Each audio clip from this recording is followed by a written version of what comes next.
근데 좀 많이 빠졌어요. 네, 너무 많이 빠졌더라고요. 지금 이제 역대 최하죠. 그렇죠. 취임 이후 35%. 사실은 뭐 38, 39 정도로 몇 번 왔다 갔다 했는데 35까지 떨어졌죠 거의. 네. 제일 많이 떨어졌죠. 제일 많이 떨어진 거니까 상당히 이것이 이걸 가져야 될 때고요. 더 이상 내릴 데가 없잖아요. 이게 묘한 게 뭐냐면 같은 조사에서 새누리당 지지율이 43%예요. 어허.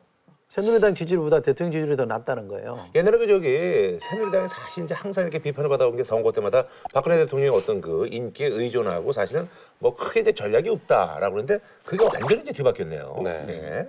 그래서 50대 지지율이 이제 이번에 주목을 받았는데 잘하고 있다가 43%, 잘못하고 있다가 50%니까 네. 50대에서는 역전.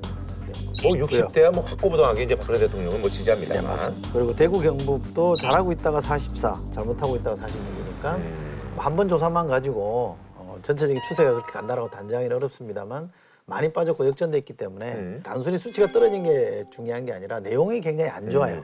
뭔가 하여간 대책이 필요한 시기인 건 틀림없고 지금 기재부에서 여러 가지 정책을 막 쏟아내고 있는데 이게 과연 얼마나 먹힐지 아마 대통령으로서도 지난주에 내놓은 여러 가지 정책들이 시중에 퍼지고 그거의 여론조사를 다시 한번 봐서 계속 35%다라고 하면 뭔가 특단의 대책을 내놓지 않을까 그렇게 예측이 되고요.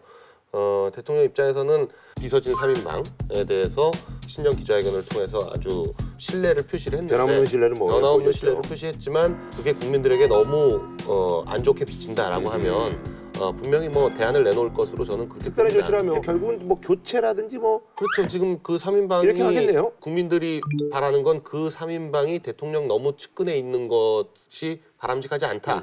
그렇다면 어떤 식으로든지 업무 조정을 좀 해야 되는 거 아니냐.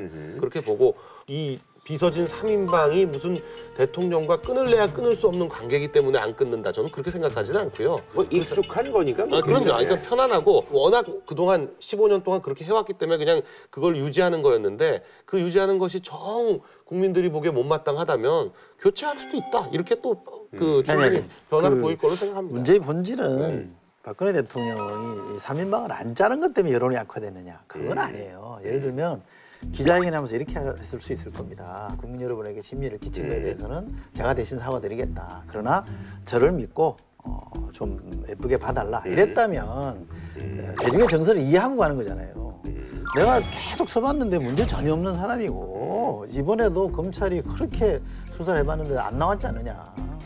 그러면서 뭐 바보라는 단어도 쓰고 하면서 오해한 사람들이 잘못인 것처럼 얘기했거든요. 그게 말이 어다를 받았다는 그렇죠. 얘기인가요? 그게 뭡니까? 대통령 인식에 대해서 뭐 여론이 등을 돌린 거지.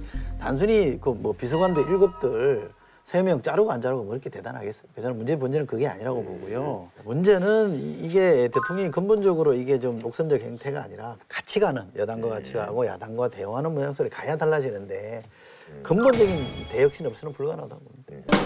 JTBC